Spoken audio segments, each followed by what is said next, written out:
Hello friends, मैं शिवानी शाहनी। मैं आज यहाँ आप लोगों के लिए लेके आई हूँ under grounded UG second semester का प्रीवियस ईयर क्वेश्चन पेपर, जिसका सब्जेक्ट है राष्ट्र गौरव HND 100। अब हम पेपर इसको आगे बढ़ाते हुए देखते हैं कि हम देखते हैं पहला क्वेश्चन। तो यहाँ हमारा पहला क्वेश्चन है, प्राचीन भारतीय गणराज्य महाजनपद संख्या में थे। तो इसका करेक्ट आंसर हो जाएगा option number B 16। Second question है, पुरुषार्थ में शामिल हैं। इसका डी ऑप्शन सही हो जाएगा, उपयुक्त सभी, अर्थ धर्म काम। ओके। और अब हम देखते हैं तीसरा क्वेश्चन, प्राक वैदिक समाज था। इसका करेक्ट आंसर हो जाएगा बी पितृसत्तात्मक। फोर्थ क्वेश्चन है, सही कथन है। हमें इनमें से बताना है कि सही कथन कौन सा है। तो संस्कृति शरीर है, सभ्यता प्राण। नहीं, ये गलत है। संस्कृति और सभ्यता दोनों एक ही है, ये भी गलत है। संस्कृति साध्य है, सभ्यता साधन। हाँ, ये करेक्ट आंसर है। तो करेक्ट इसका सी नंबर ऑप्शन करेक्ट है, संस्कृति साध्य है और सभ्यता साधन। अब हम आगे बढ़ते हैं। पांचवा नंबर की संख्या है, तो महाभारत में पर्वों की संख्या 18 है। इसका सी ऑप्शन सही हो जाएगा। और छठा क्वेश्चन है, टिल्ले के मतानुसार राजनीतिक शक्ति प्रभावी और सफल होती है।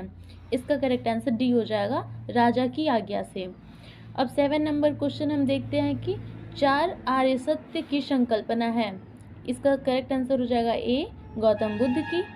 अब हम 8वां क्वेश्चन देखते हैं, हिंद स्वराज्य के लेखक हैं। तो इसका भी ए नंबर ऑप्शन सही हो जाएगा, महात्मा गांधी। अब हम आगे देखते हैं। 9वां नंबर क्वेश्चन है हमारा, गुलामगिरी के लेखक हैं। तो इसका भी ऑप्शन नंबर ए सही हो जाएगा, गुलामगिरी के लेखक ज्योतिबा फूले हैं। 10वां क्वेश्चन, राष्ट्र का घटक नहीं है। तो जाति राष्ट्र का घटक नहीं है। भूमि जन संस्कृति ये राष्ट्र के घटक हैं, लेकिन जाति जो है वो राष्ट्र का घटक नहीं है। इसका ऑप्शन नंबर डी सही हो जाएगा। 11वां क्वेश्चन है, वैदिक ग्रंथों में राष्ट्र का स्वामी किसे कहा गया है। तो वैदिक ग्रंथों में राष्ट्र का स्वामी सविता को, राष्ट्रपति को, चंद्र को, सबको कहा गया है। तो इसका ऑप्शन नंबर डी सही हो जाएगा। क्वेश्चन नंबर 12 कहता है कि वैदिक साहित्य में राष्ट्र को जिस अर्थ एवं अभिप्राय के साथ ग्रहण किया गया है वह ये भी उपयुक्त सभी सही हो जाएगा। इसका ज्योति चेतना ज्ञान। ओके दोस्तों, अब आगे बढ़ते हैं। 13 नंबर क्वेश्चन है, वेदों में राष्ट्र का पर्यायवाची शब्द है। तो वेदों में राष्ट्र का पर्यायवाची शब्द श्री और विश दोनों हैं। तो इसका ए और बी दोनों सही हो जाएगा, ऑप्शन नंबर सी। अब 14 नंबर क्वेश्चन देखते हैं, पृथ्वी सूक्त किस वेद का अंग है। तो इसका करेक्ट आंसर हो जाएगा बी अर्थवेद का। अब क्वेश्चन नंबर 15 है, आलवार संतों की रचनाएं संकलित हैं। तो इसका करेक्ट आंसर ए हो जाएगा, प्रबंधम में। अब 16 नंबर क्वेश्चन, सुमेलित नहीं है। तो इसमें कौन सा करेक्ट नहीं है ये देखना है हमें। तो रामायण वाल्मीकि जी ने लिखी है, सही है। रामचरितमानस गोस्वामी तुलसीदास, ये भी सही है। रामचंद्रिका चिंतामणि, ये गलत है। रामचंद्रिका को केशवदास ने लिखा है। और डी नंबर है, रामलला न छू तुलसीदास, ये भी सही है। तो इसका सी ऑप्शन सही हो जाएगा। अब हम देखते हैं आगे की ओर बढ़ते हुए 17वें नंबर क्वेश्चन को। 17वां नंबर क्वेश्चन कहता है कि सुमेलित कीजिए। तो यहाँ सुमेलित करते हैं, option number C is correct.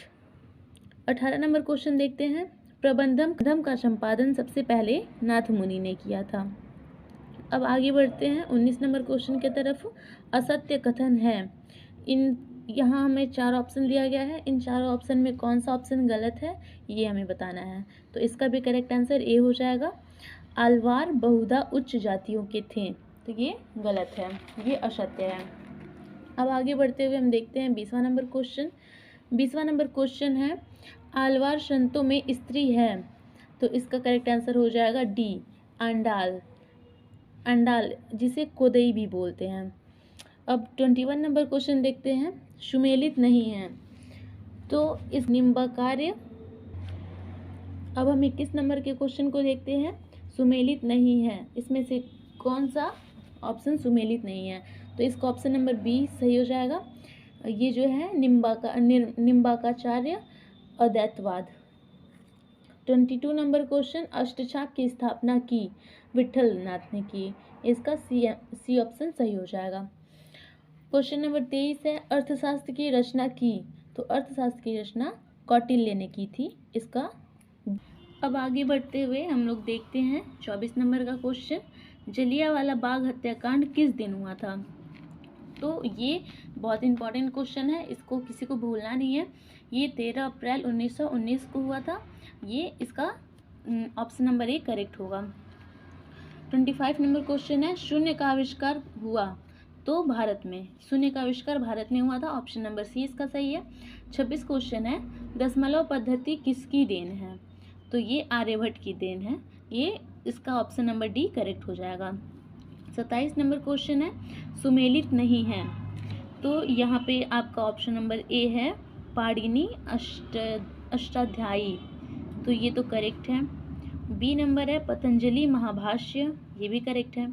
C number है, श्रीधराचार्य बृहत संहिता, ये गलत है।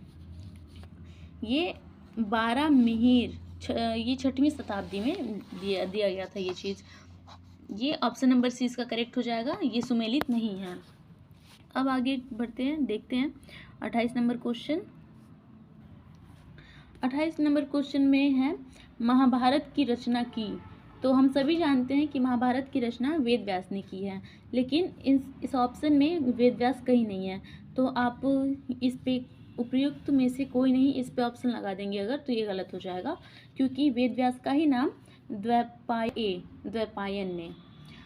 अब 29 नंबर क्वेश्चन हम देखते हैं, सत्य कथन है, तो इसमें ऑप्शन नंबर बी सही हो जाएगा, उपनिषद ग्रंथों को वेदांत भी कहते हैं। 30वां नंबर क्वेश्चन है, गीत गोविंद के रचनाकार हैं, तो इसका ऑप्शन नंबर बी सही हो जाएगा, जयदेव। अब हम देखते हैं 31 नंबर क्वेश्चन, असत्य कथन है, इसमें से कौन सा कथन सही नहीं है, गलत है, ये बताना है, तो इसका करेक्ट आंसर बी हो जाएगा, सुश्रुत संहिता का संबंध चिकित्सा शास्त्र से नहीं है। अब हम देखते हैं आगे का क्वेश्चन 32 नंबर क्वेश्चन। तो 32वें क्वेश्चन में है, निम्नलिखित में नक्षत्र नहीं है, अश्विनी, स्वाति, आंद्रा, चंद्र, तो इसका ऑप्शन नंबर डी सही होगा, चंद्र। ये चंद्र जो है ये एक नक्षत्र नहीं है। अब 33 नंबर क्वेश्चन, सूर्य मंदिर है कोणार्क में, तो हाँ कोणार्क में है, ये ऑप्शन नंबर ए सही हो जाएगा। 34 नंबर क्वेश्चन है, मेहरौली लौह स्तंभ है, तो ये दिल्ली में है, ऑप्शन नंबर ए इसका करेक्ट आंसर होगा। अब 35 नंबर क्वेश्चन है, प्राचीन भारतीय गणितज्ञ नहीं है, तो इसका ऑप्शन नंबर ए करेक्ट होगा, चरक। अब हम देखते हैं आगे का क्वेश्चन, क्वेश्चन नंबर 36, दो रेखाएं लंबवत होती हैं यदि उनके बीच का कोण, ये तो सभी जानते हैं कि 90 डिग्री होगी, 90 डिग्री पे ही लंबवत होती हैं, इसका ऑप्शन नंबर डी सही हो जाएगा। अब 37 नंबर क्वेश्चन है, संगीत युक्त वेद है, तो इसका ऑप्शन नंबर बी हो जाएगा, सामवेद। और फिर 38 नंबर क्वेश्चन, महात्मा गांधी ने इंडियन ओपिनियन नामक पत्र निकाला था, इसका ऑप्शन नंबर ए सही हो जाएगा, अफ्रीका से। अब 39 नंबर क्वेश्चन है, गणित को सभी विधाओं में सर्वोपरि कहा गया है, तो इसका करेक्ट आंसर हो जाएगा सी, वेदांग ज्योतिष में। क्वेश्चन नंबर 40 अब देखते हैं। क्वेश्चन नंबर 40 है, मूर्तिकला का स्वर्णयुग कहा जाता है, मूर्तिकला का स्वर्णयुग कहलाता है, तो इसका करेक्ट आंसर हो जाएगा बी, गुप्त काल। 41 नंबर क्वेश्चन है, दीघनिकाय में महाजन सम्मत कहा गया है, तो बी इसका करेक्ट आंसर है, प्रजा को। फिर 42 नंबर क्वेश्चन देखते हैं, गणितांत्रिक शासन पद्धति में शासन की शक्ति निहित होती थी, इसका करेक्ट आंसर हो जाएगा बी, संपूर्ण गण में। अब 43 नंबर क्वेश्चन है, वैराज्य शब्द का अर्थ होता है, इसका करेक्ट आंसर हो जाएगा डी, उपयुक्त सभी, राजा विहीन राज्य, वैराग्य युक्त राजा, राज्य विहीन राजा, वैराज्य शब्द का अर्थ होता है। अब आगे बढ़ते हुए हम देखते हैं 44 नंबर क्वेश्चन, गौतम बुद्ध के उपदेशों की भाषा थी पाली। ऑप्शन नंबर ए इसका करेक्ट है, पाली। महावीर स्वामी की शिक्षाओं और उपदेशों का वर्णन है, तो इसका ऑप्शन नंबर डी करेक्ट हो जाएगा, जैन साहित्य में। 46 नंबर क्वेश्चन देखते हैं। गौतम बुद्ध को ज्ञान प्राप्त हुआ था, तो यहाँ पे गौतम बुद्ध को ज्ञान गया में प्राप्त हुआ था, इसका ऑप्शन नंबर डी सही हो जाएगा। और 47 नंबर क्वेश्चन है, नचिकेता का संबंध है, तो नचिकेता का संबंध कठोपनिषद से है, कठोपनिषद से है। इसका करेक्ट आंसर हो जाएगा बी, कठोपनिषद से। अब हम आगे बढ़ते हैं। आगे बढ़ते हुए मैं ये कहना चाहूँगी कि यदि ये वीडियो आप लोगों के लिए हेल्पफुल है तो प्लीज़ इसे लाइक करें, कमेंट करें और सब्सक्राइब करें मेरे चैनल को। और 48 नंबर क्वेश्चन है, बिहू का संबंध है असम से, इसका करेक्ट आंसर हो जाएगा ए। और 49 क्वेश्चन है, भरतनाट्यम का संबंध है, तो इसका भी ऑप्शन नंबर ए सही हो जाएगा, तमिलनाडु से। 50वां क्वेश्चन है, महाबलीपुरम के मंदिर आधारित हैं, तो इसका ऑप्शन नंबर बी सही होगा, द्रविड़ शैली में। Thank you so much friends, आपने मेरी वीडियो को देखा, और अगर इससे आपको हेल्प मिली हो तो प्लीज़ हमारे चैनल को लाइक करें, सब्सक्राइब करें, और अगर कोई डाउट है आपके मन में तो प्लीज़ कमेंट करें। Thank you so much.